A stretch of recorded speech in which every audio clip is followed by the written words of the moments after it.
All right, everyone. Welcome to the Generation Y Conservative podcast.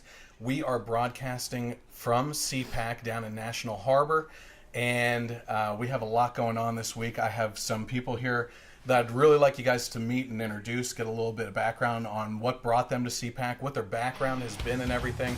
And then we're going to bring everyone on and discuss some of the topics that were covered here at CPAC this week. It's been a very long week, a very interesting week. There's a couple of us that were volunteers, and we're extremely tired after this week as well. Waking up at 5 in the morning and heading in. Some of them drinking for the majority of the night and then heading in as well. But it's been a fun time. Everybody's had a blast. So welcome to the Generation Y Conservative Podcast.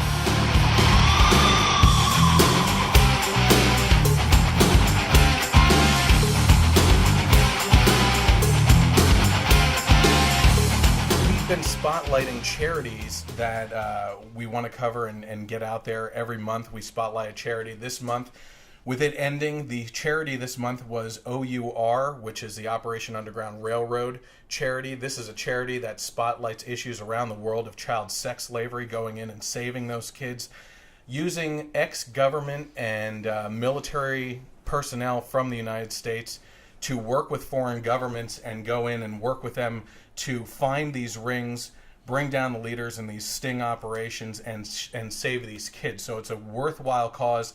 My family donates to them every month, and I encourage you to at least take a look at them. You can go to ourrescue.org for more information on that. I would encourage that. And next week we're going to start spotlighting a different charity, and I actually already have one in mind that deals with veterans. So head over there, check it out, donate if your heart is open to it, and we'll get into the podcast right now. So I want to welcome my first guest, so why don't you go ahead and introduce yourself, speak up to the microphone there. Hello, I'm Ryan Sinanti. All right, great, Ryan. So what brings you down to CPAC this year? Well, it's my first time actually, so I definitely came down to get involved a little, talk about, hear prominent politicians, our president, and just people involved in the whole political circle talk about issues facing us today. And it's been an eye-opening experience. I'm new into the whole political... First time at CPAC? First time. Okay, great. And how old are you? I'm 20. Great. Okay. Well, we always like to see younger people getting involved in politics, so that's great. Are you currently in school? Yes, I'm a junior at Indiana University. Great.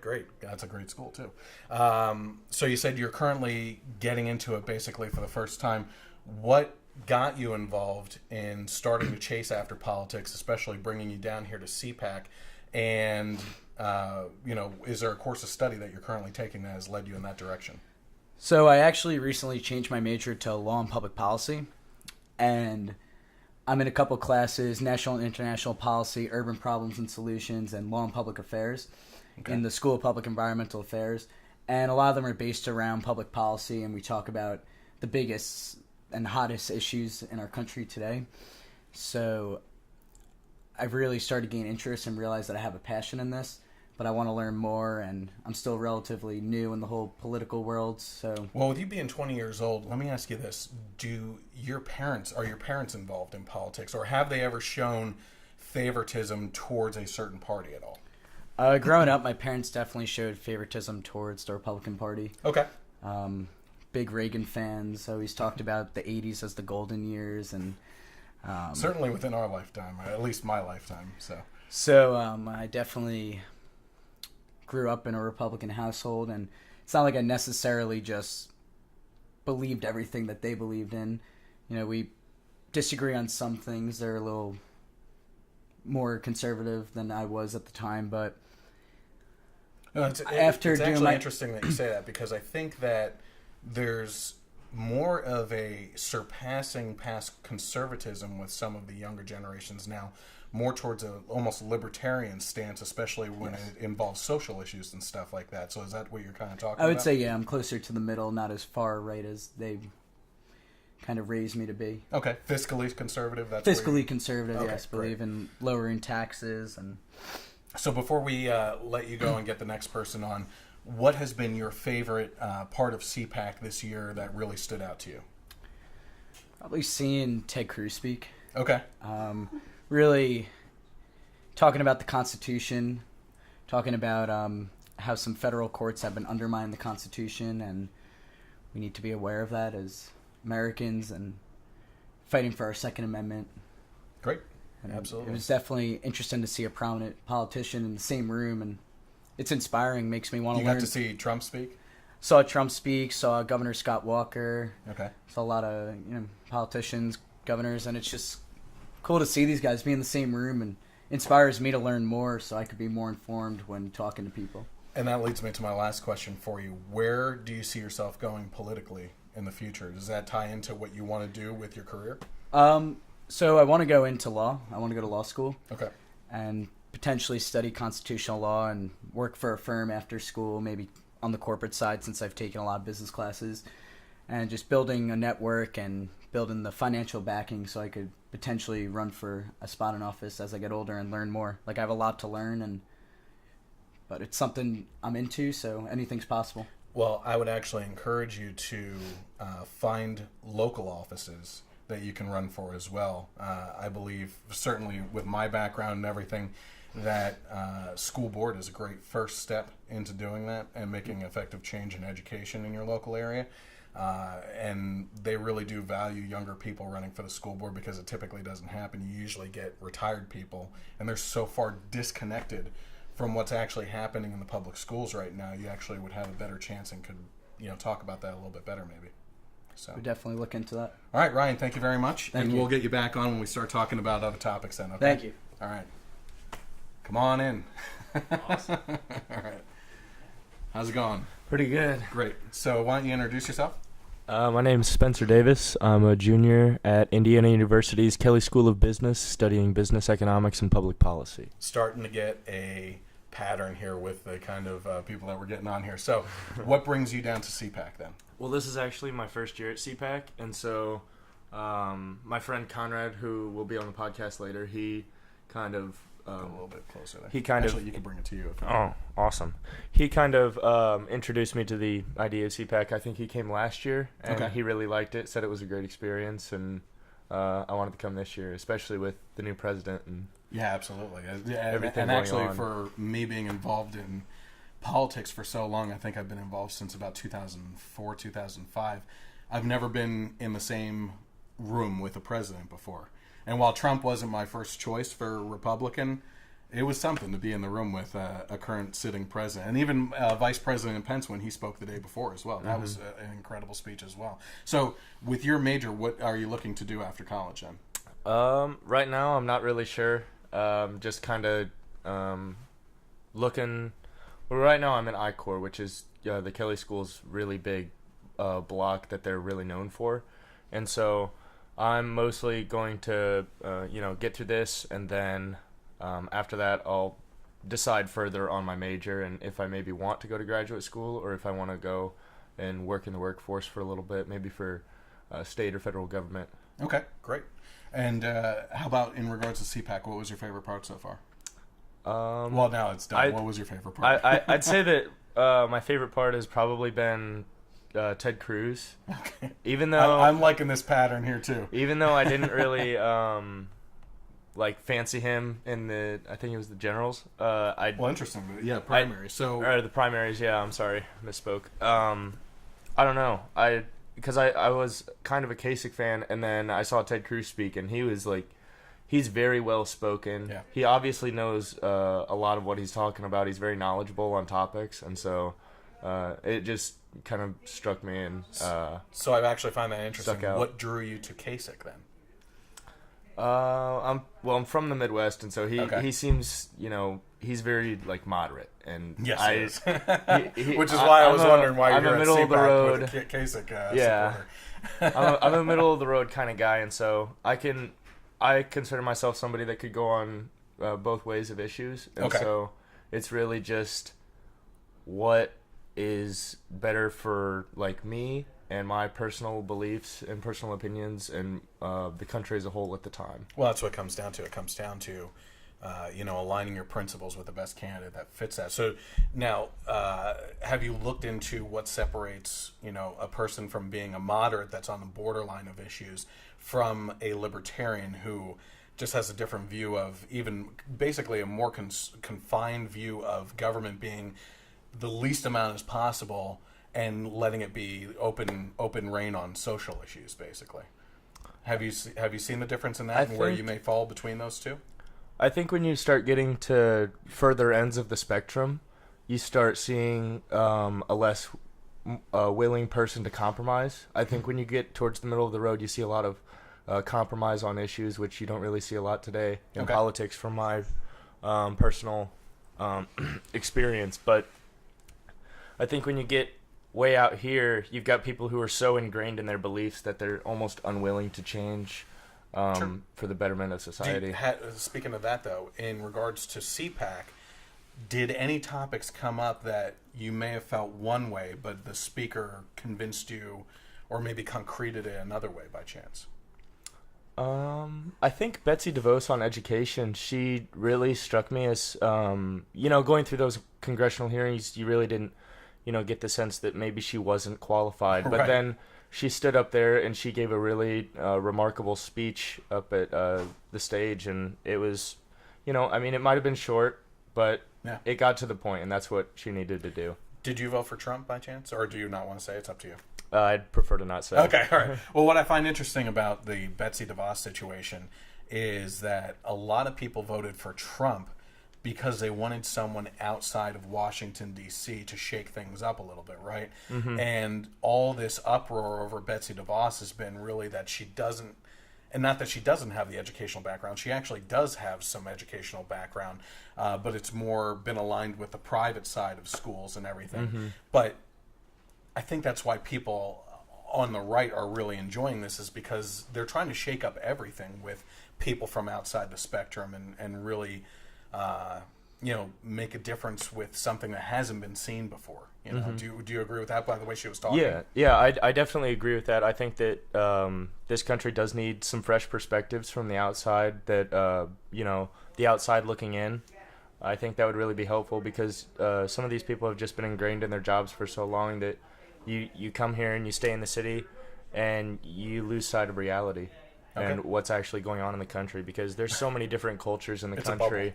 It's a bubble for both sides. Mm-hmm. Yeah. And so you can go to Indiana and you can go to, Kansas, and it'll still be different, but it's still, Central America. It's just different cultures. And so when you come out here, you see a lot of different cultures, and I think it's good that you have outside perspectives coming into Washington now.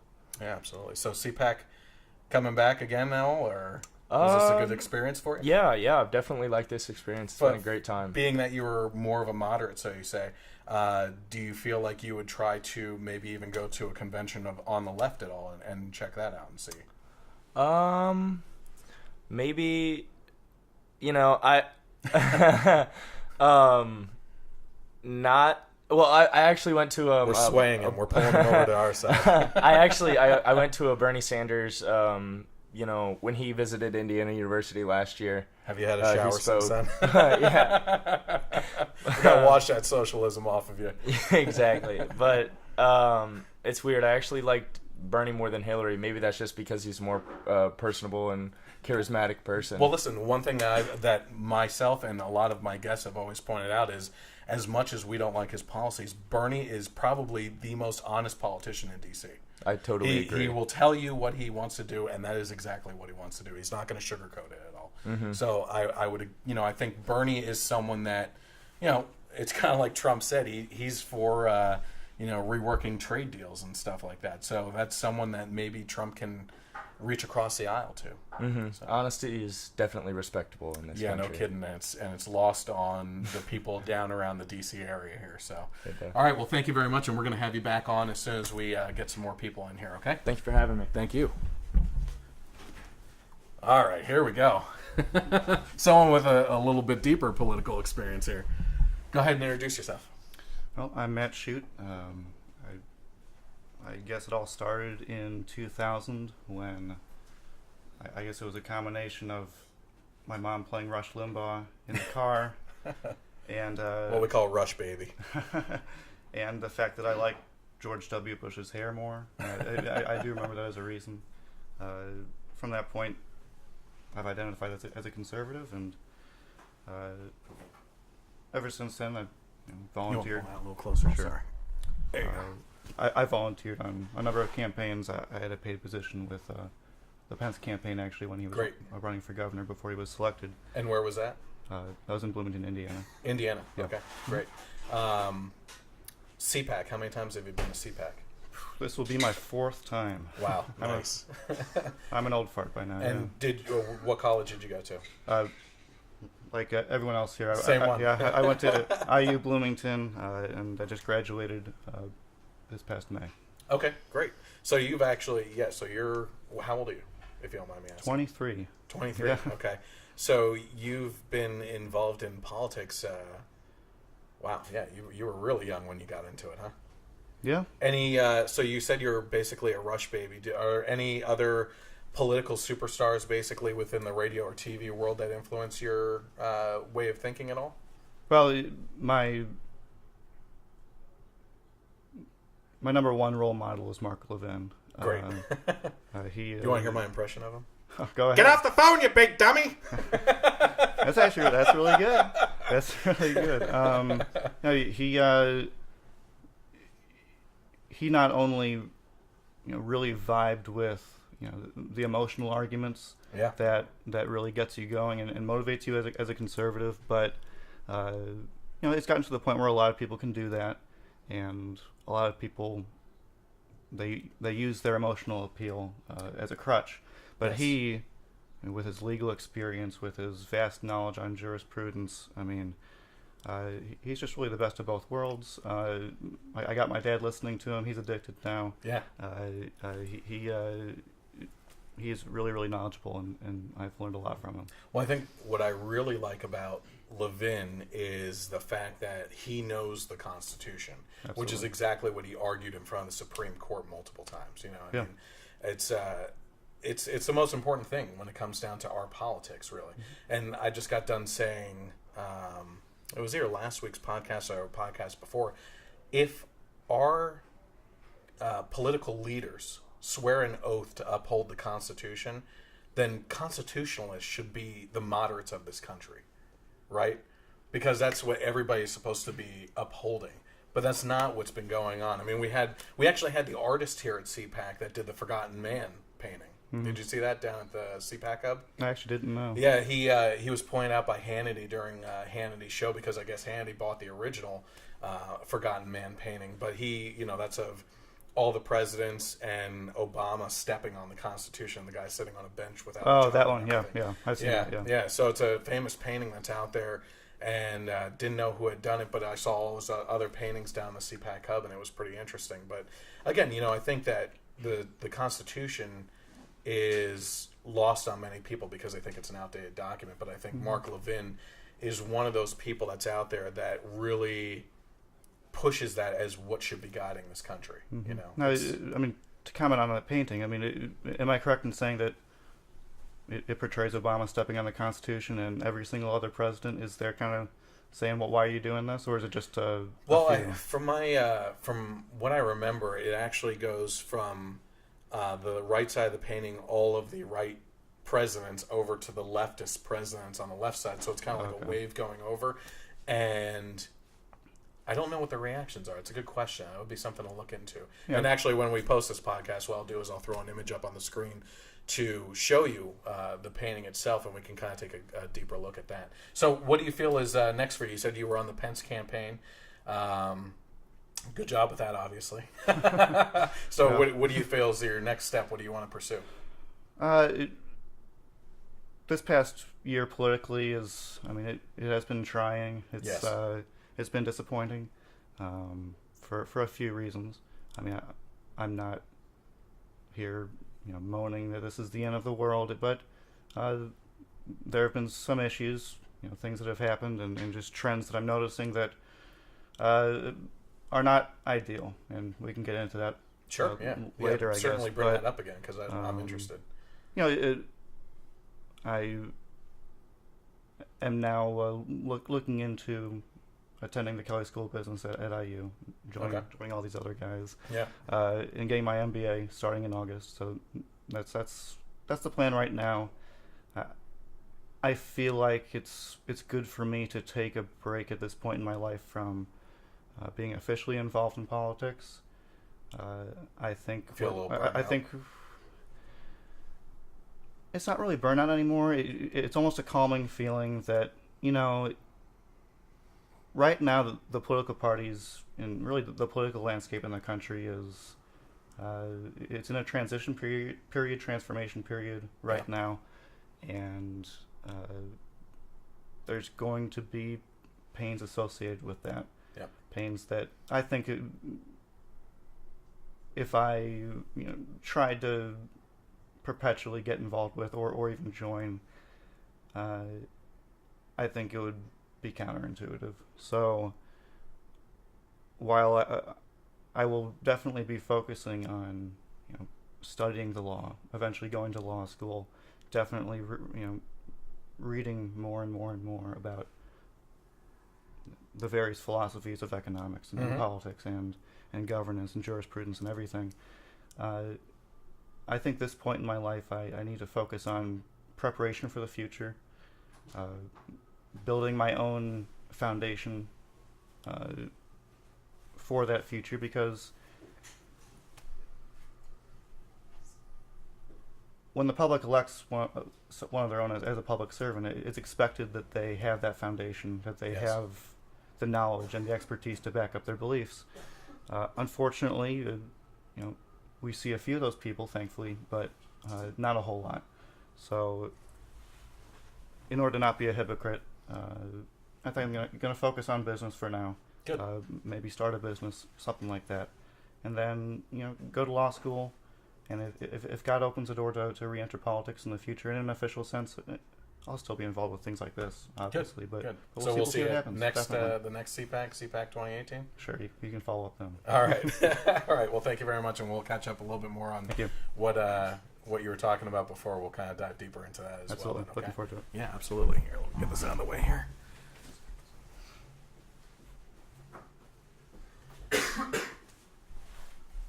All right. You all right? Yeah, how's it Need a going? drink? I love one right now. Yeah. So go ahead. What's your name? I am Jimmy Mendez, coming out of Indiana University, Bloomington. That's so weird. Go ahead. So what are you studying out there? Oh, I actually just graduated with the business degree. Okay. All right. Any plans on what you're doing, or are you already in a field? Well, I'm applying to damn near everywhere on the East Coast. I really, really want to work in New York City. I love the place. It has an unreal energy. But a Where lot are of you at? Sorry, what was that?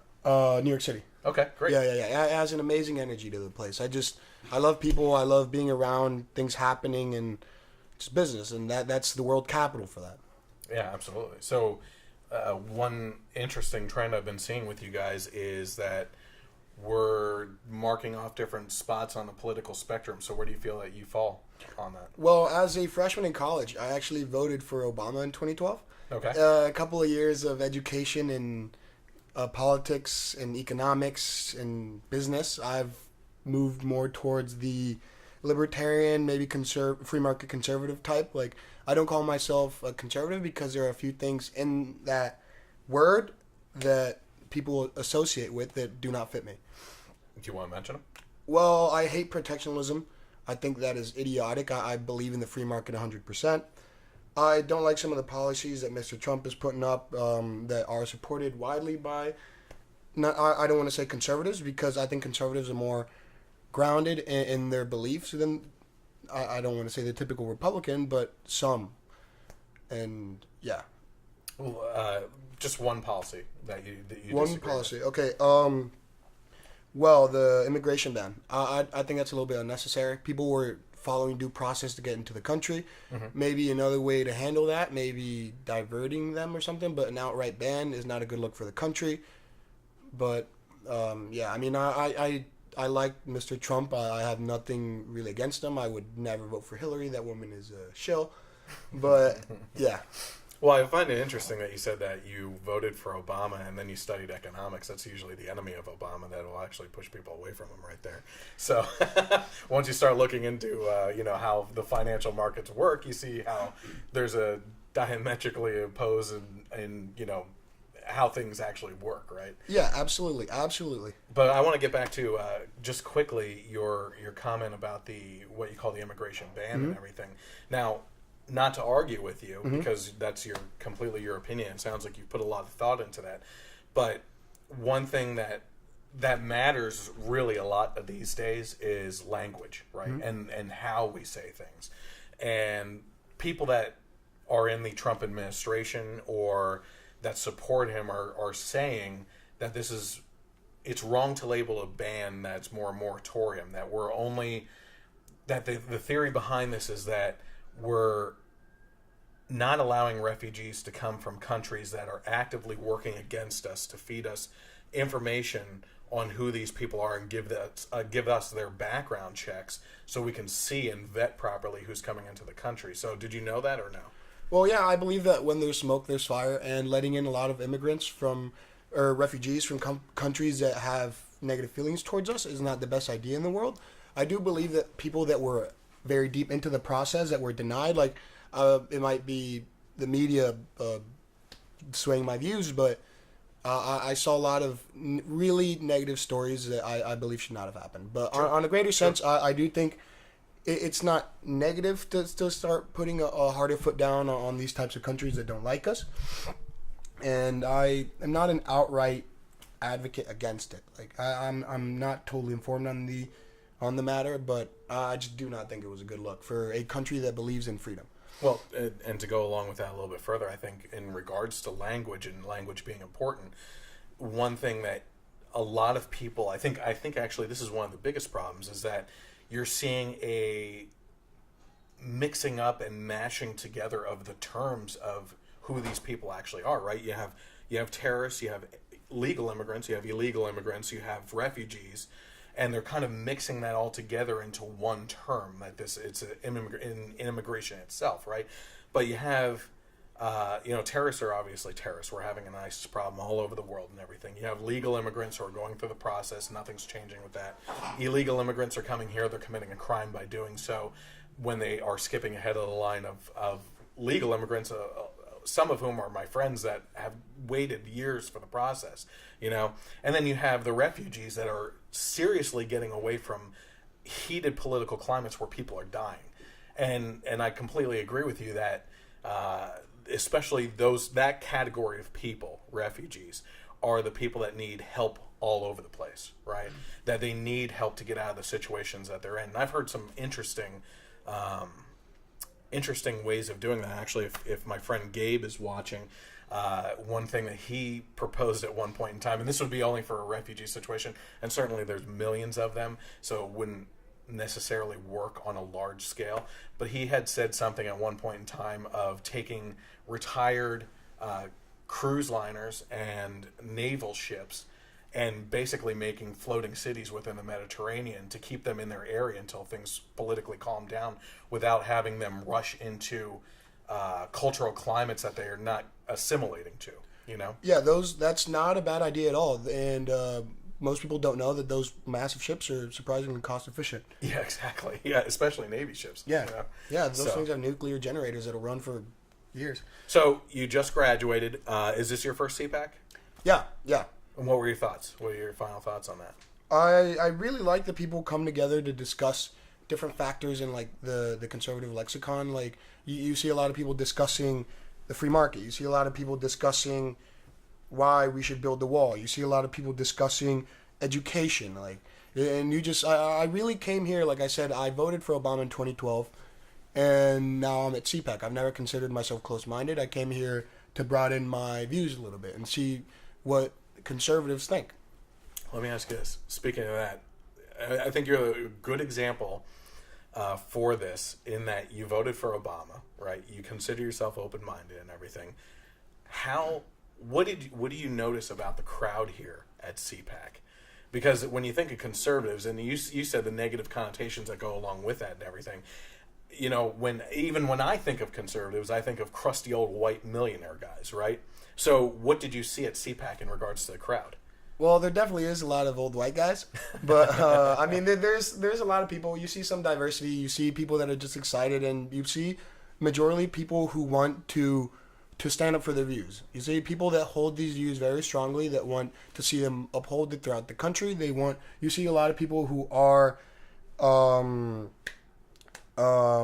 people who want to uphold the Constitution. The best people that I've talked to here are ones that hold the Constitution to the highest regard. and don't want to see bullshit regulation. They don't want to see protectionism. They don't want to see racism that some people associate with the conservatives. But did you get a sense of racism or bigotry or xenophobia or anything while you were here? No, from not at all. Anyone in the crowd or even speakers? Not at all. I think that's more of a perception than reality. I think racism is more of a personal problem than it is a class problem. Like, if you pick 100 people from any demographic, you're never going to find 100 races. That's the thing. It's just how a person's raised compared, or along with their genetics, along with their personal views, that leads a person into being a negative or something like that. You can't pigeonhole all conservatives as old white guys who hate the poors and other races. Okay. CPAC coming back? Most likely. Okay. All right, great. And we'll catch you in a little bit then, all right? Yeah, thank you. All right. I got a lot of people. This is great. Hey, how you doing? Oh, okay. You can actually, You can actually just walk right in front of it, and I'll cut after him. We'll take a break after our guest here and just send someone in front of the camera real quick. Yeah. Okay, so go ahead and introduce yourself. I'm Conrad Long. I'm a junior at Indiana University, studying at the Kelly School of Business. I'm studying business economics and public policy currently. Anything that you want to particularly do with that? Any plans? Currently, I'm going into corporate planning and strategy stuff at different corporate firms in New York right now. I'm looking at going to Macy's for a summer internship. I do hope to go into consulting next year at one of the big four consulting firms. I'm going to be studying abroad next semester and hopefully interning with a local consulting firm in London at the time. Interesting. Yeah. Okay. So, first time at CPAC for you at all? This is actually my second time. I invited most of the guys here besides me. Okay, great. So Yeah. you were here last year? Or Yeah, I what? was here last year. Really enjoyed it. I got to see all the people who were running for president last year, which was pretty awesome. Right. And get to hear a lot of different viewpoints from because the conservatives, a lot of people I think generalize them as just conservatives, but there's a lot of different ideologies behind the conservatives. There's the libertarians, there's the true conservatives, the constitutional conservatives, business conservatives, etc. And I think that CPAC's a great way to see all the different aspects of conservatism. What did you see as one of the big differences between last year and this year? I think last year was a lot more of specifically the candidates were trying to get across why they were the best candidate for president, and they were showing their differing viewpoints. And I think this year it's a lot more of getting behind the current Republican administration and Trump's ideas. I think a lot of people there were there to promote what he's putting forward and what the Senate and Congress are putting forward right now. Well, it's interesting you say that about a lot of people being at this CPAC 2017, to support Trump, because it seemed like last year, did you take notice as to how many Trump supporters were in the building at the time? I mean, to me, it seemed like less than 10% of them. And it really fired people up a lot against him that he was scheduled to show up and speak and never did. Yeah, I mean, I would say that, especially the fact that there was talks that people were going to protest if he did show up and talk last year. I think that the attitude last year was that he was not like a true conservative, and I think that a lot of people just did not want to see him speak. And I think that they were very excited about Ted Cruz, and specifically, I mean, he did win the straw poll last year. Yep. But I think a lot of people have come around, and especially this year, I mean, I'd say the majority of people here supported Trump this year, and which was a lot different from last year. Who was it? Was it Pence? I think it was Pence that one of the questions he asked of the crowd was, how many of you were Trump supporters in the beginning? Yeah. And how many of you are Trump supporters now? And there was a stark difference in the number of hands that were raised. I mean, it was a couple people that raised their hands, and then when he asked how many of you are Trump supporters now, a lot of people raised their hands. And I think, to the point that we were making earlier about Bernie Sanders being an honest guy, as much as I thought, I was one of those people that thought that he was going to end up being very liberal with his policies. But he's been sticking to his promises. I may not like the executive orders that he's been doing and how he gets them done, but one thing I have to give him credit for is what he said he was going to do, he's been doing it. And almost like dominoes immediately within the first 30 days. Yeah, I think that's the thing that he can continually tell people is that he's doing exactly what he promised. I mean, I don't like you said, I don't agree with everything he's doing, but I think that the fact that he's able to be a man of his word and do everything he said is something that a lot of people should look back at what he was saying on the campaign trail if they want to know what he's going to do. He said it. He laid out his plan for the presidency. Did this election change your mind at all? Were you a Trump supporter in the beginning, or I was not a Trump supporter in the beginning. I like to class myself as more of a libertarian personally. Okay. So any libertarian candidate that you liked?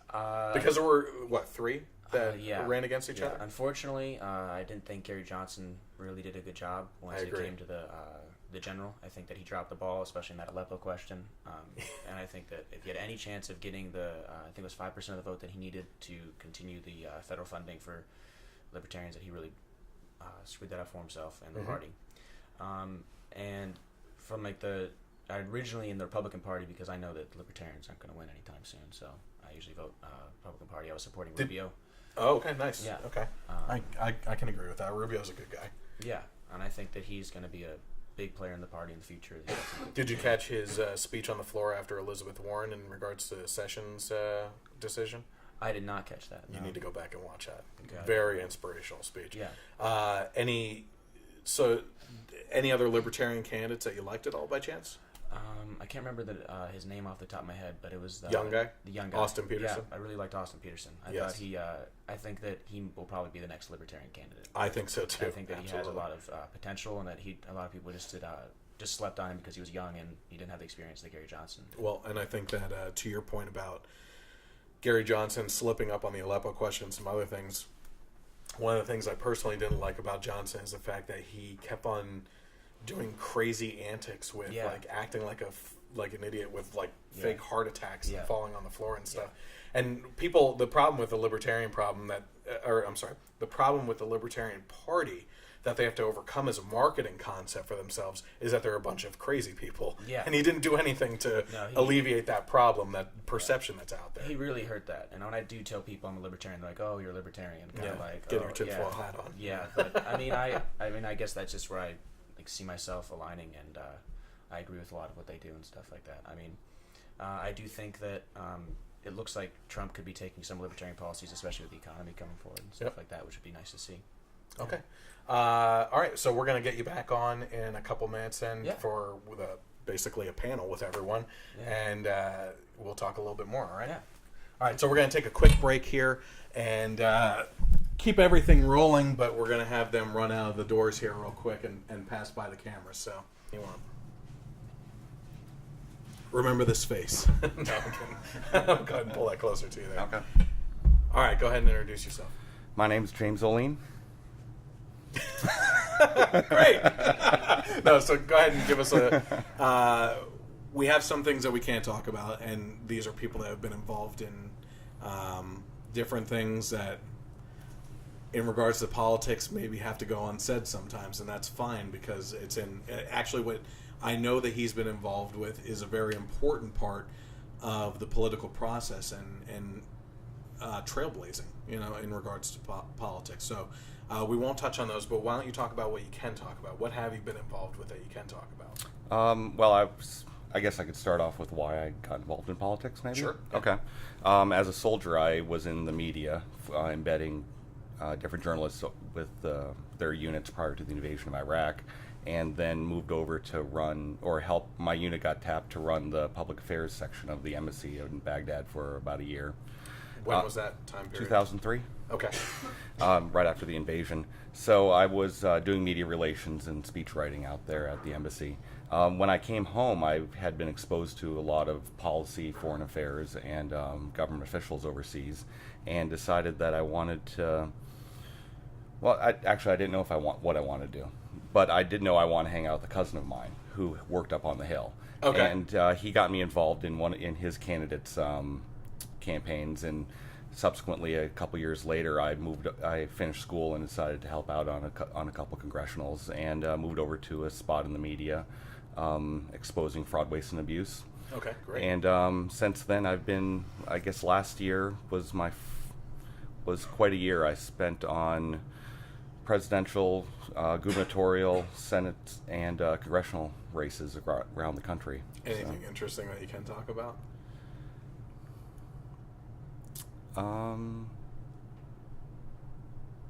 Yeah.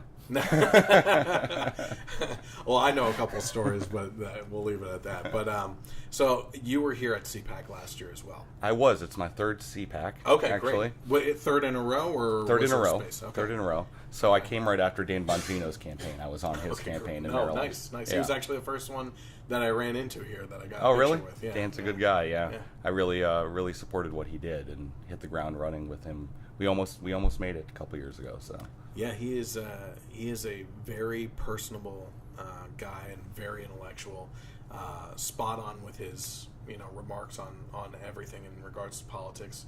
I actually called into a show last summer or fall and got on air, and that was a pretty interesting experience. But yeah, he's a mile a minute with his talking. He is, and he gets very emotional. He's very passionate about what he believes in. Yeah, and no, I agree with a lot of his policies, and it's a shame that we weren't able to get him up on the Hill, but he still has a place in the media affecting change. You think he's going to try again at all? I don't speak for him, of course, but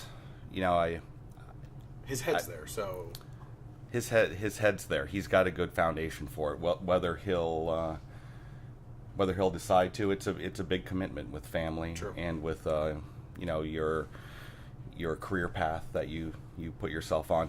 I believe he had left the Secret Service after a number of years, gave up his pension, and as a New York police officer at one point too.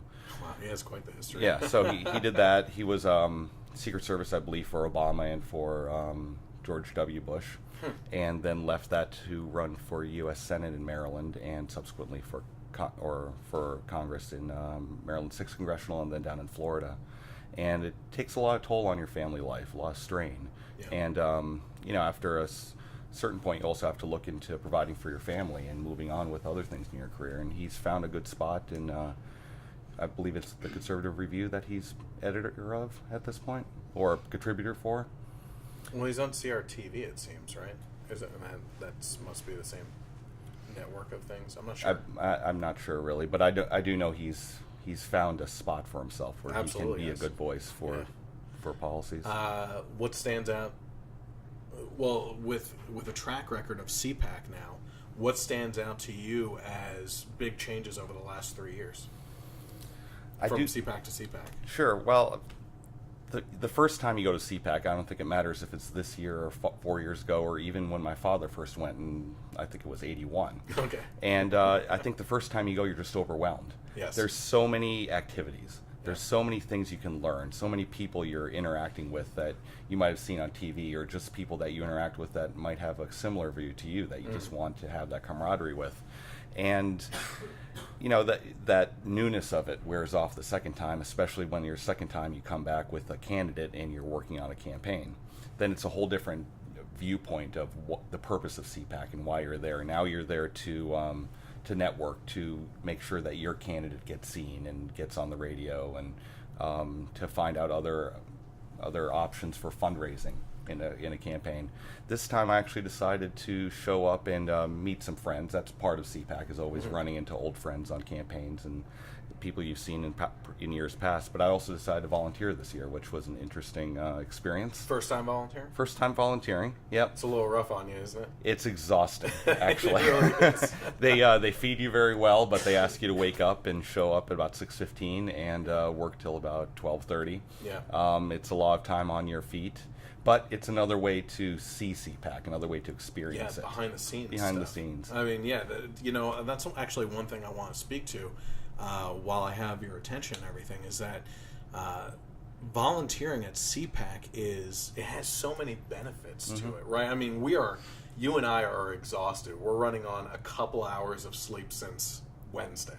Basically, yeah. We've gotten a couple little naps here and there in between all the stuff that's going on. But you volunteer, especially if you're a college student. I mean, it's a great opportunity for you. But you volunteer, you get free access.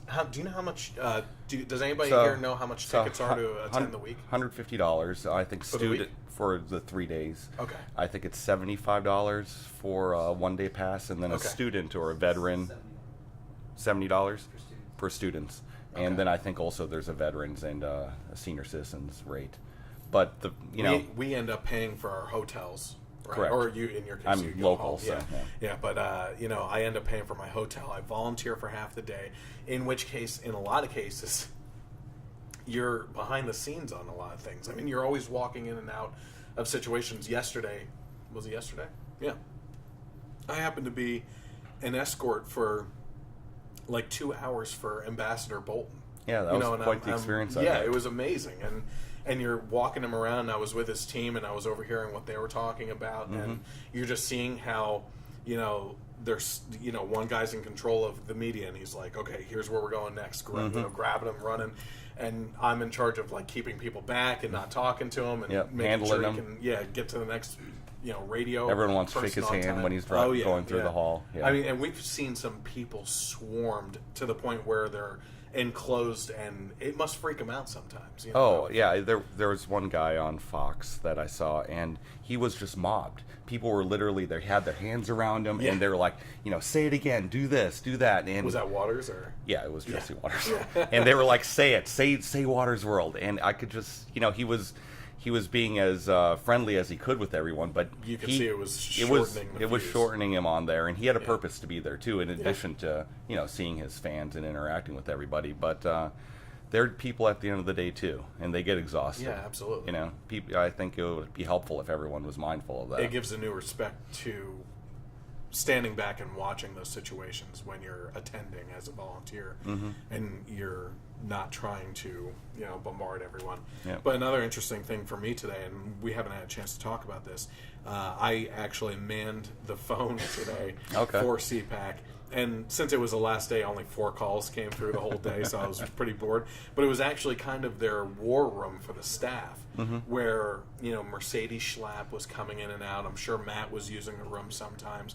Their whole team of from the American Conservative Union were in there, in and out. They had their radios going. They're talking to each other, and you could really see the amount of planning that was going into it. We were literally watching a TV of what was happening live on stage, and the one woman behind me was going, the guy's speech just ended. We need to get the other people going because they don't know that they're supposed to be going on now. And it was just this rush. That being said, one of the most exciting parts, and it won't be exciting in a couple days, and it may have actually already aired if CPAC ended, their recap video of the whole week. I haven't seen that yet. I got a chance to watch that before Matt Schlapp got to see it, I believe. And it's really neat. I'm going to post it because it's an awesome video. My wife is a videographer. She has those editing skills, but this guy just did an awesome job with editing this video for the CPAC recap of 2017. Well, going back again to your original question regarding the changes of CPAC too. Yes. I do notice that there's something missing with CPAC this year. I think I agree, but I don't know what it is. I can't put my finger on actually describing it, but I do know that in years past all the presidential candidates obviously showed up. Cruz or Fiorina, whoever was running, and we'd all get to interact with them at a bar, right? Take pictures, a grip and grin kind of thing, and that was always the theme of the straw poll every year. Who are you going to vote for? Of course, now we have a Republican or conservative, they say, in the White House, so the straw poll has changed, correct, to a more issue-based. Do you agree with Trump's decision on this or that? Yeah, and we know, there's no longer an opposition that we're focused on, especially since we have control. Since we have control. So is CPAC, has it turned more into a celebration, cheerleading? Yeah, instead of an actual intellectual discussion of what it used to be. Possibly. Well, speaking of that, did you encounter or go to any of the breakout sessions at all? You found interesting? I did go to one, actually. It was the same one. Right? Did you talk about that already? No, I haven't. Okay, so go ahead. So there's this woman named Sunny Johnson. Yes. Right, and what's the other fellow's name? Dupree. Dupree. Anyways, I've seen Sunny a couple times speak. I have never seen her. She is a firecracker, man. Yes. I forget exactly where she was born and grew up, but she was born in the inner city. Okay. An inner city somewhere on the East Coast, and she still speaks with that same vernacular. She doesn't change it, even though unless you're talking to her personally. Unless you're talking to her personally. Sweet as pie. Sweetest person on the planet. Yeah. But she'll actually speak about growing up there and leaving, going back, and people having the same complaints. And speaking to him, and I remember the first time I heard her, and she said something along the lines of that she went back home to her aunts and uncles, or saw her cousins or friends who were complaining about the same things that they did when she left. They weren't doing anything to change it, and they just. She was like, "Get off your butts! You have the dirtiest streets in this city. There's no reason for that to happen because you don't do anything all day long. So make a difference, But I love her. She actually, a friend of mine interacted with her up in Connecticut about a year ago, and sat down and prayed with her and spoke with her. Oh, that's right, yeah. And I spoke to Sunny afterwards, and she actually remembered this person. Did a little video for me so I could send it to her. But I love that woman. She is amazing. One thing that I found interesting, I actually called home to my wife and specifically talked about Sonny Johnson, is that at first she was railing against conservatives. Okay. In the room. Were you there for her whole speech? No, I came in about 2/3 of the way through. Okay, so at first she was going against conservatives, and it seemed like she had a lot to say about letting down the minority communities in regards to support, right?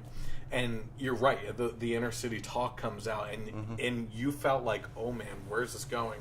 It looked like she was gripping the desk, and she was going to town on pointing out people and talking, and I thought she was going to throw the podium at one point in time, and then she gets off the stage, and you're like, hey, it's nice to meet you. She's like, you're so oh my gosh, it was a complete change. But it's needed, right? I mean, you have to put passion into your work like that, and I think she did a fantastic job. And the one thing I told my wife about was the fact that she said you have the racist policies of Woodrow Wilson, right? You have, going back through history, you have FDR who railed his system through the black communities and destroyed homes and families to pave a way to get rid of them, right? And then you also had Planned Parenthood, which, if the smart people know, was set up by Margaret Sanger to rid our communities of the black people, right? Correct, yes. And specifically that. I mean, it was a genocide here in America that was under the guise of women's health. And, she lays out these three things, and then she says, and of all these things, the Democratic Party puts up a woman who says she's a Woodrow Wilson candidate, with a policy candidate, with FDR policies, and a supporter of Planned Parenthood. And she says, of all the things, this is a woman that embodies everything that is racist in America, in American history. Almost and definitely. She laid it out like a map for people. It was unbelievable. I remember she went back to the podium and she made a point telling people at one point, quit arguing against the... whether systemic racism exists or whether it exists or not. It yeah, does. Because it does. Quit telling them that it doesn't. Tell them that, yeah, it does. You experience it every day. Quit voting for it then. Yes. Yes. No, she's a firecracker, man. Her voice and her message need to be heard more broadly. Your experience here at CPAC has been one of coming with candidates and stuff like that in the prior years? Correct. Yep. Okay. And I think you're right. I think that there was something missing. I think it was a lot less, pushing for things, intellectual conversations. You know what maybe what it's missing is a plan or a call for action at the end. Because they feel it's already in place. Because it's in place, yeah. Don't get in the way of whatever agenda the White House has at this point. Right.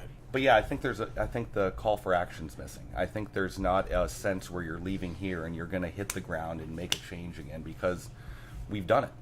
Do you feel like that's maybe getting a little lazy here at the convention? I think that. Expand on what you mean by lazy. Do you feel like they are too focused on celebrating than proposing new ideas on how to maybe even expand the tent? One thing I found that was interesting is I stopped down at the Log Cabin Republicans booth down in the hub, and that's an organization of gay Republicans, right? And they had said, I asked them, have you had problems in years past getting in here?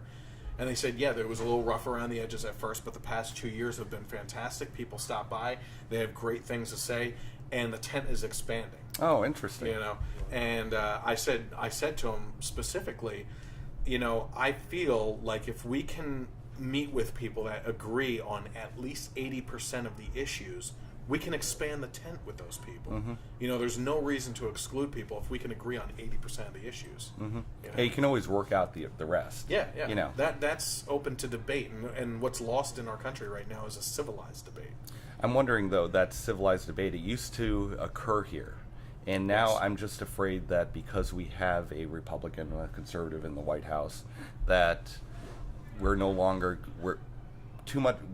we might become too much behind their agenda rather than trying to influence what the way forward. Do you think, and you bring up a good point, it made me just think of this, do you think there's an opportunity to invite well-known liberals to CPAC to debate conservatives on stage on the issues? I think that would be great. I attended a debate at GW University about a month ago, and Gail Trotter was on. There were three other people in the media that were on, and the topic was, should we give Trump a chance, kind of thing.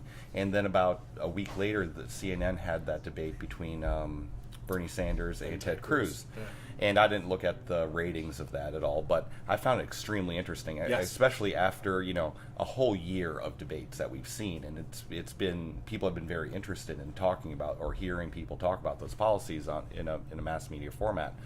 I think it would be wonderful to encourage maybe CPAC, or who runs CPAC, or the other media outlets to continue that run, maybe once a month, once a quarter, Yeah. and bring people together to actually hear these debates, not these second sound bites. Actually let that discussion go on like it did with Cruz and Sanders. I think that would be a benefit to everybody. I really everybody think it on would. both sides. And it doesn't only have to be national. It can be on the local and state level too. Yep. Whether it's a news media outlet or even a Facebook Live thing with a couple state senators or state or county councilmen, kind of thing too. I agree. Yeah. All right, so what we'll do is we'll bring the other guys back on. I think 2 stepped out, right? Oh, we could talk about what really happens after hours at CPAC. That's true. Why some of us have a hard time getting out. Go ahead. Do you have room down there?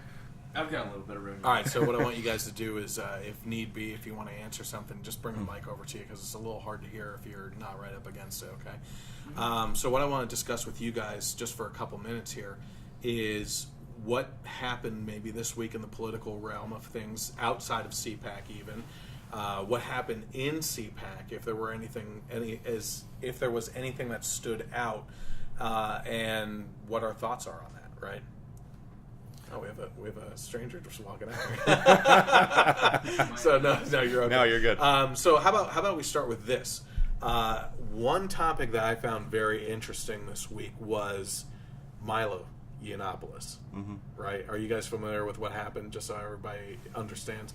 So Milo is his own firebrand of everything that's going on. He's a Breitbart editor, or was, and made some comments about pedophilia about a year and a half ago or something.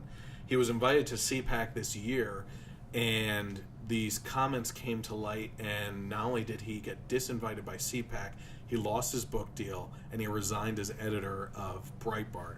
And this was a rising, I mean, not just rising, shooting up. Shooting star in the conservative Yes, in the conservative, well, not even the conservative movement, in the political arena, I would say, as a whole, right? Basically, my question to you is, do you feel that CPAC made the right decision in rescinding his invitation to the convention? Here, and you can use this one. Oh, you want me to start? Well, go ahead, yeah. Why don't we start with you? No, actually, I'd like something else to start. Okay. The reason is because I don't know the background story of the pedophilia thing from a year ago. Okay. But if you're looking at it from the point of view of excluding a voice, I think that's unfortunate. It is. But if you're also looking at the point of view of who speaks for CPAC, and how policies coming out of CPAC and those discussions influence policy. That it's a decision that's made at the board level of CPAC at that point, who determines what the personality of CPAC is. That's true. Yeah. So they have every right They to. have the right to say things too. Yeah, they have every right to determine who's there or not. It's unfortunate that we choose not to listen to some people, but sometimes, it's his choice too. Yeah. His words are his choice. So. Yep. But I'll let everyone else speak. Yeah, why They don't we might just know go more about right it. down the line and we'll just take one opinion from everyone. Make sure you speak into it. Yeah. It's hard to make a binary right or wrong decision here. It's one of those things which, unfortunately, just the way it was handled from the beginning, kind of the last minute announcement, and then the dead silence for a while once the story came out. It wasn't very well handled from the beginning, and thus, because of that, either decision would have had some wrong aspects and some right aspects. Yeah, you're actually right. So a lot of conservatives would complain if he actually did attend it. Yeah. Because they would say, well, why are you having this guy on stage? So yeah, it looks like it's going to split people down the middle. But I mean, I kind of watch broadly. I mean, overall, the entire fiasco was a distraction. Yes. Brought up some good questions, but overall a distraction. So I guess to just address the entire thing, I'm a total depravity kind of guy. I mean, we're all sinners. We all have done horrible things. We're all going to do horrible things. So, we must forgive, but we must also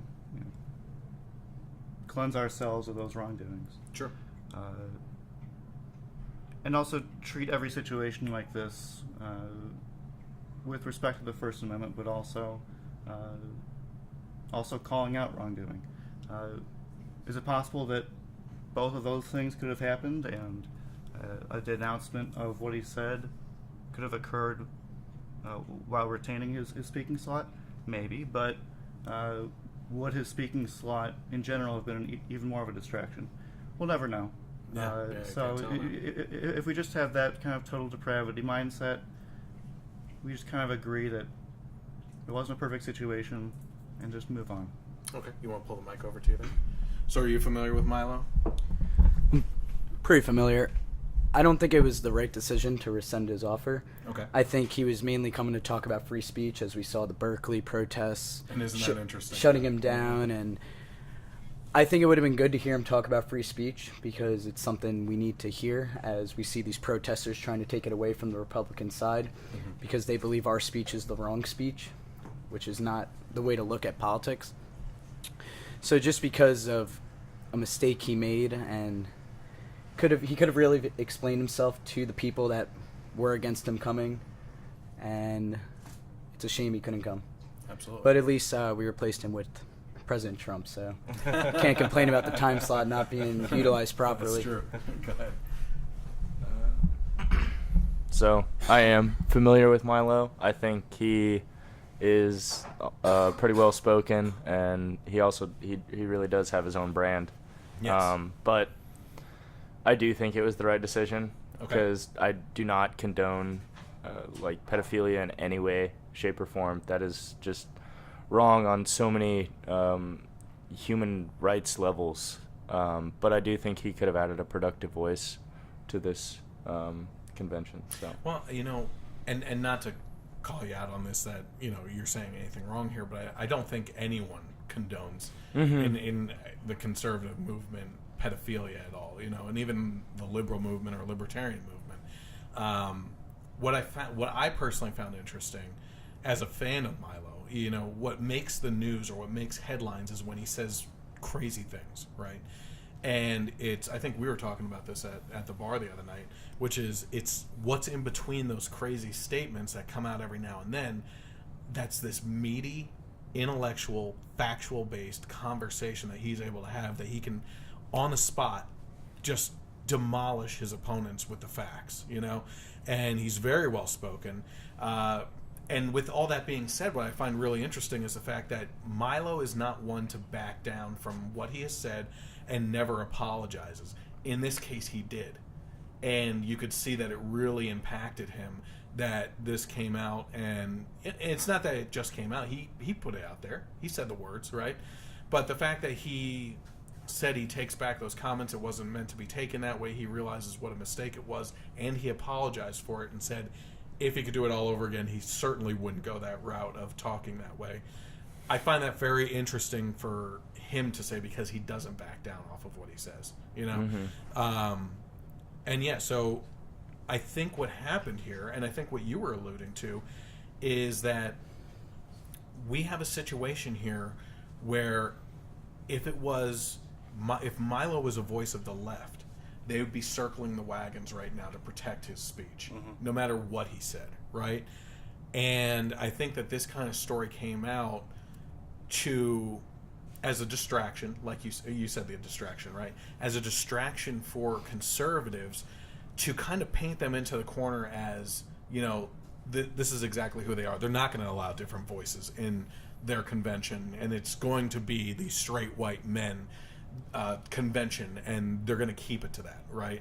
And I think that that's what they were really trying to spotlight with this issue, and I think we missed an opportunity with maybe moving him, which probably wouldn't have worked because of how popular he is, but moving, instead of rescinding the invitation, moving him from a main speaker in the Potomac Ballroom to a breakout session as kind of a punishment for that, right? Maybe that would have been a better course, or setting up a time frame outside of the main convention times, But I just found that kind of interesting. So let's go on to the next topic.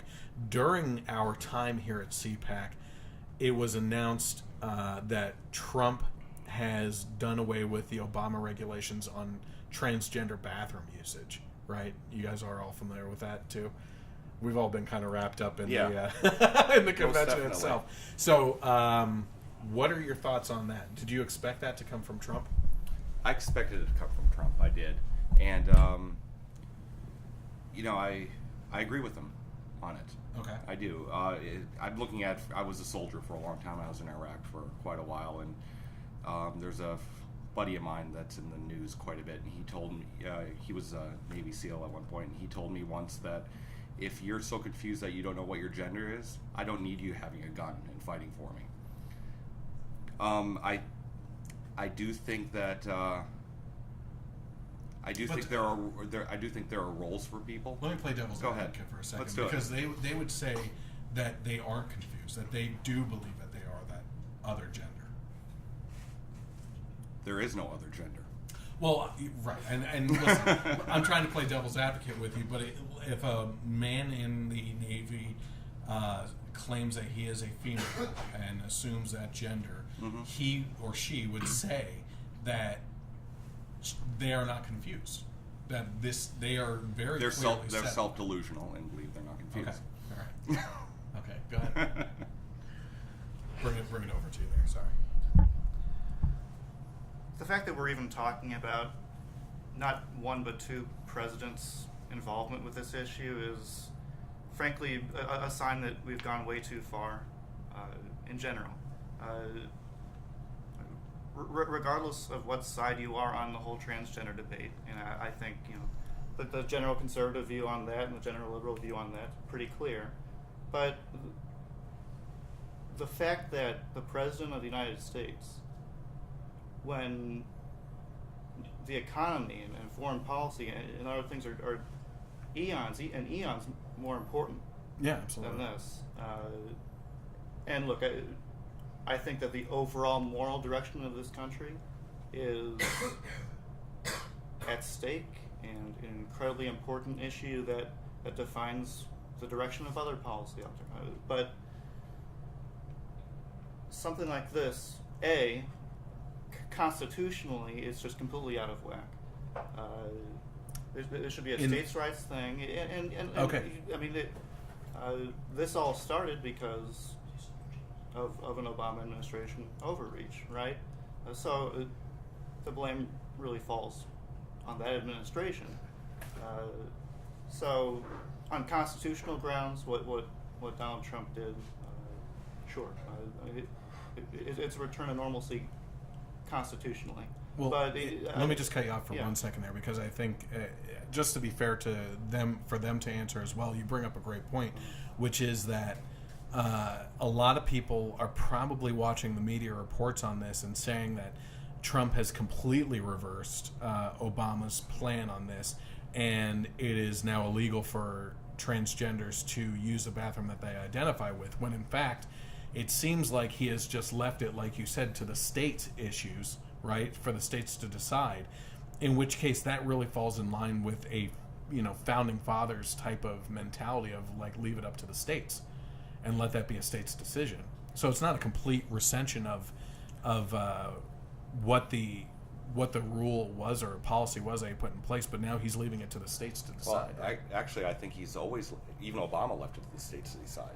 At the end of it was a Title IX issue of education funding for equal opportunity. I think that's what Title IX originally was in for. regards to athletics and stuff. Yeah, but it's been redrawn into other areas. So even under Obama, it was left to a states' rights issue whether or not they wanted to accept funding, which is why North Carolina had that issue. Yes. Yep. Most recently. So it's always been a state thing. The only thing that the only thing that Trump has changed is the funding impetus there. Okay. I think relative to the issues facing our country, it's gaining more attention than it should. Just leave it to the states, and I think we need to move on and stop worrying about it as much as it's worried. Just leave it to the states. It's what the Constitution states, and next person. All right. I don't have much of a comment on this one. Okay. Yeah, I also think it's a pretty petty issue compared to everything that's going on right now. Personally, I've always used the men's room, and I will continue to do so. One other thing that I want to point out is I asked you if you were surprised by it, and you said that you weren't surprised by it. I actually was surprised by it, because I think there's two things that, and some people may disagree on this first one, but there's two things that I don't think that Trump cares about too much, right? The first being the Constitution. I think he respects the Constitution in that it provides guidelines for what, and recognizes that he benefits from it, but I don't think he necessarily cares too much about it. Would you agree with that or disagree? I agree that he sees it as a template to guide him on his decision-making process. Yeah. Whether or not he, or do you think he? Do I think that he respects the Constitution? Is what you're asking me? As much as like the rest of the people here at the convention. I have no reason to believe he doesn't. Honestly, I really don't. I haven't seen anything that he's done. Well, I don't see him talk about the Constitution. That's which is surprising. Yeah, and it might. Yeah, it probably is surprising for president not to speak about the Constitution. But when I look at who Trump is becoming as in his presidency, I look to his actions. I don't look to his words. Okay.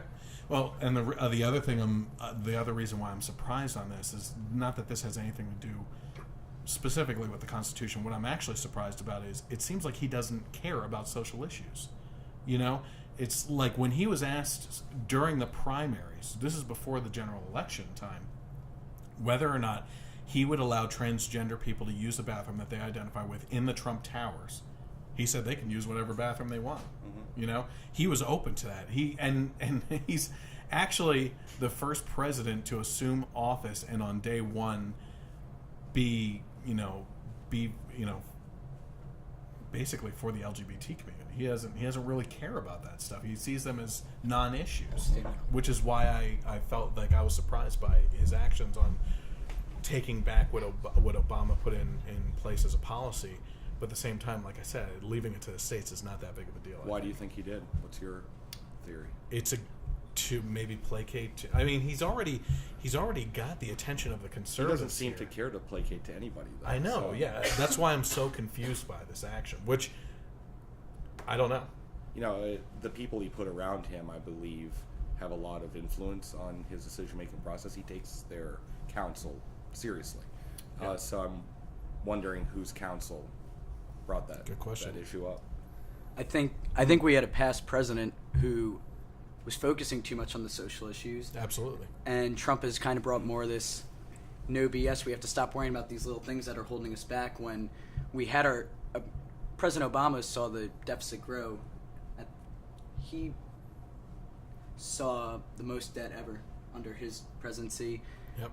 ISIS has, I think terrorism is one of the biggest issues, and national security, and he kind of let that go, and you saw what happened with immigration, our borders, open borders, and terrorism around the world. Look what's happening in Europe, and I think Trump's like, we need to focus on the big issues and put our time and effort into that instead of focusing on these little issues and the media talking about these little issues. And it's what my generation cares about, these little issues, more than ISIS coming into our country. Yeah.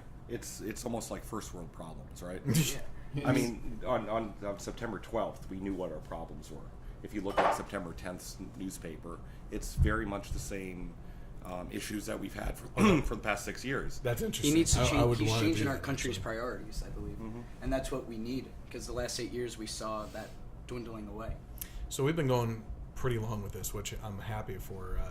I enjoy these conversations. So I guess where I want to end it is, I promised Matt here that we would talk about what he saw as some of the problems with the Conservative Party right now, and we can kind of have an open conversation on that. I think that would be really interesting. Yeah, So sure. And I'd say that a lot of it ties to what you were talking about, about how does Trump approach the Constitution. okay,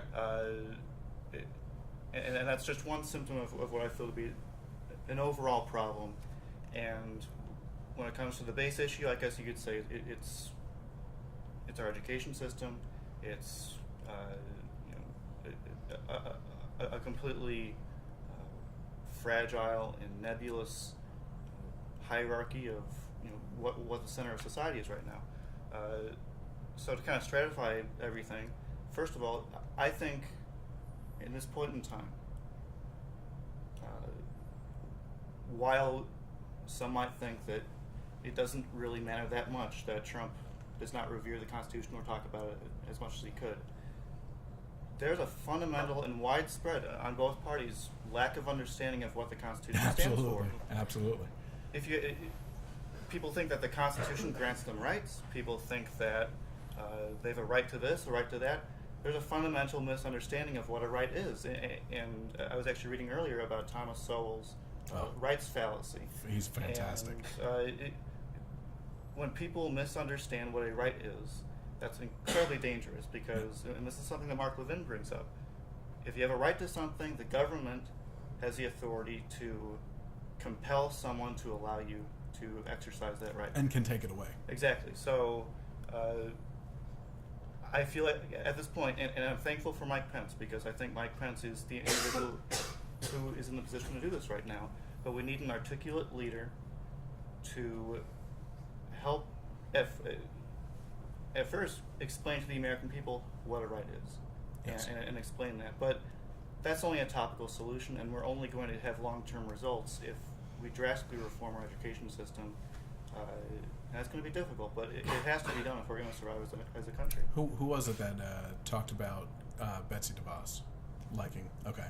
Yeah, so why don't you just pass it down to him real quick, and we'll kind of bounce back to you then. So he just brought up the topic of, pull it in close, that education is really the foundation of where we need to tackle some of these big issues here, especially in regards to what a right is, how the Constitution plays into that. What he was alluding to, and him and I have agreed on, is that, well, it's not even that we agree, it's factual, is that all these people out there have a fundamental misunderstanding of what the Constitution is and think that the Constitution grants them rights, whereas the reality of the situation is that it specifically lays out what the government can't do to you. They can't take your guns away from you. You can't limit your speech. They can't seize your property for these certain reasons. They can't. What's the one with the? Was it Third or Fourth Amendment where about people or soldiers in your home quarter? Yeah. So this is all in regards to limiting the government's actions on you as a citizen, and essentially makes it harder by those guidelines for the government to change those amendments and everything to get control over us in a tyrannical situation. So he's saying, and I agree with him, that education is actually one of the top should be one of the top priorities, because we are lacking in the world. We are falling behind. Last I checked, we were 26th in the world in regards to reading, writing, mathematics, and science, right? Mm-hmm. So, you talked about Betsy DeVos, so she's going to be shaking up things, I believe. Yeah, I think what she's going to be doing is really great. I went to public school my entire life, and honestly, I really like public schools, but I do see that there's a lot of issues with them. You go into inner cities, and there's just not a lot of funding. The teachers aren't, the teachers and the professors aren't exactly motivated, because they're trying to hit benchmarks. They're passing students just so that they can get maybe bonuses, that they can keep their jobs for the next year. I think it's a really big issue that, maybe the teachers union is protecting them too much. I read a book called Freakonomics. Great book. And one of the Freakonomics, early sequel to that is one of the early chapters, it talks about how you can prove when a teacher is cheating or making a test easier for their students in order to benefit themselves. I think I'm not sure on the specifics of that specific chapter, because I haven't read it in a long time, but I think it proved a lot of very good points. There are some. Teachers. I just got done pointing out, and not to go off the topic too much, but I was talking to one of my conservatives who's a minority, and I brought up that very book. I don't know if it was that one or Super Freakonomics, but it talked about how, or maybe it was one of their podcasts, I'm not sure, or in the movie. I mean, there were so many different things that those guys did, but it was in regards to the black community and how they name their children and how that affects them going through school and applying for jobs and everything, because they have such unique names that are tied to their culture. You can immediately recognize it on a resume, and it diminishes their opportunities, and how maybe that should be something that should be changed, or something that they should be aware of, because statistically it has an effect on them getting jobs and everything. And so it's fascinating, and I'm glad that you brought that up, because I haven't brought it up in a podcast. Freakonomics and Super Freakonomics are books that everybody should check out, because there's fascinating things in those books, especially in regards to things like the medical revolution of germs, how they figured out germs when the mortician people were going from dealing with dead bodies to delivering babies, and the infant mortality rate was so high, and they didn't know why it was happening, why these babies were dying in their hands. Just fascinating books. I'm glad you brought that up. Mm-hmm. So why don't we come back to you? So I guess my question for you then is, he had a great focus on education. He really liked Betsy DeVos. He's saying that that's something that's foundationally we need to improve in order to improve everything else up the chain, because education is at the base of everything, right? You have to know what's going on before you tackle issues. Do you see any other foundational things that we need to start tackling? I think there's two big issues. Well, first, Scott Walker brought up a great point in his speech. Scott Walker talked about how the teacher of the year was fired after budget cuts because she was only been a teacher for a couple of years, while you see these teachers with tenure. I think tenure is one of the worst things. Unions protect these teachers who, they start reaching higher ages, they know they're going to have their job, and what's their motivation at that point besides they have a job? What's their motivation for these kids? Well, it comes to complacency after tenure. There's a complacency issue with these teachers. Also, I think another big issue that I've noticed coming from New York, and what I'm starting to notice in college, is professors are starting to push their agendas down our throat, and you're starting to see an impact on students. You read articles about professors encouraging their students to protest, and you're starting to see this leftist bias from teachers. And I think that's one of the biggest issues that no one talks about, and that can really lead to a big change in our country. Mm-hmm. Because it's the next generation. So, but going back to tenure, I definitely think that's a big issue. We need to start finding different incentive ways. These older teachers aren't as connected to these kids, and they have this complacency. And I wouldn't necessarily. Where I'm going to disagree with you on that is I don't think necessarily that it's an age issue. I believe that tenure has encouraged a level of comfort that allows any teacher to get away with things that they maybe shouldn't be focusing on, right? Now, I think I mentioned this earlier in the podcast too. I served on the school board, right? And we tried to tackle in our district specifically, and it's a farmer town, and we were trying to figure out this big national issue of how do we compensate teachers differently? Because if you look into it, and I'm not going to explain it all, but there's a step system and a ladder system. And those are two things that are working together all the time for teachers to figure out their scale of income. Not that there's teachers that deserve more than they're making, and there's teachers that deserve less than they're making. And there's certainly tough jobs in inner cities where the tax dollars aren't there to support those jobs as much, and they're getting paid next to nothing. Those are the people that deserve the most money to be teaching in those types of situations. It's a hard thing to figure out. We couldn't figure it out. We came up with a different system. And if it was easy, we would have figured it out by now, But it's an interesting thing. So I'm going to end it with you, James, and you can talk about, what you think about what they were just talking about, and if you have anything else to add. Well, one thing I actually want to ask you about is the teacher tenure thing in public schools, since you're on a school board. Is, from my understanding, or what I thought teacher tenure was, it originally maybe was a show of excellence, not necessarily a progression in your career necessarily. And it seems to me that it's almost an entitlement in some school districts, maybe. It is. Yeah. Where you're there a certain number of years and now you've got tenure, because the thought is that you put in so many hours at such a low pay scale, when in some school area or some counties in Maryland, actually, teachers get paid very well there. Yeah, absolutely. So I don't really know exactly, but how it affects or how tenure is determined across the country. But maybe it should be a sign of excellence rather than an attainment. Yeah, I mean, absolutely. I mean, you almost hit me in the mouth there. What we tried to go toward was a merit-based system. And it's really tough to do that, because how do you judge a teacher's performance based on merits without encouraging a cheating situation, where behind closed doors they're giving easier tests or feeding answers to students for their own personal benefit and income? Now, not all teachers are going to do that. As a matter of fact, there's a lot of teachers that won't do that, but it opens doors that you don't want to open, right? And that's what makes the issue that much tougher. Now, in regards to tenure, it is mostly based on number of years served and everything, and there are certain requirements to meet.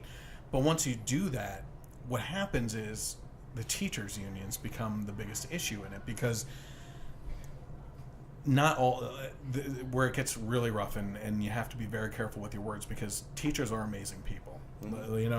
Some of them have agendas. There's bad apples in every crowd, right? It's those bad apples that you sometimes have to focus on to try to determine and hedge away from certain situations happening, right? And in this case, there's some bad apples out there that are destructive towards students.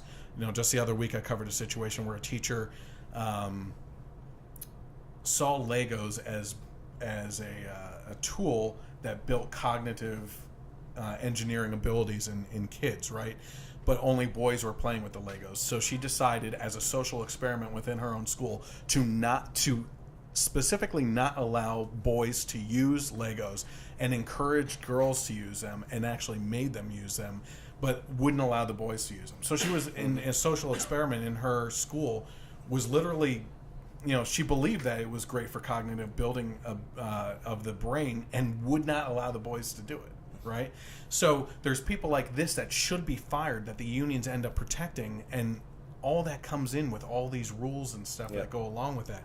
But then as well, the step and ladder system keeps these great teachers that deserve double what they're making to these confines of the step and ladder system, that they can only make so much depending on where they are on those scales. But they deserve more.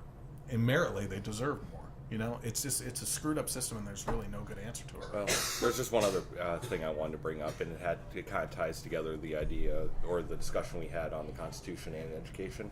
So I know it's something I've been thinking about a while, and was pleased to find out that it's been there's a policy that's being pushed across the country to require public school students to pass the citizenship exam to receive their diploma.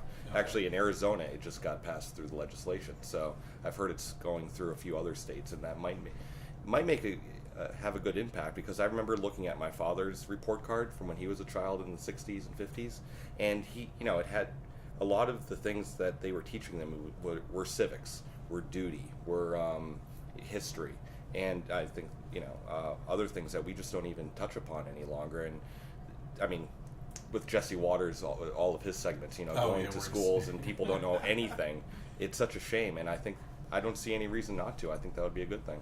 Okay, go down the line. We'll finish out on that then. Any response to civics lesson or civics, basically exams to get your diploma? I don't know enough about, the pros and cons that I haven't looked into it enough to comment on it, but I think economics is a big one, other than history.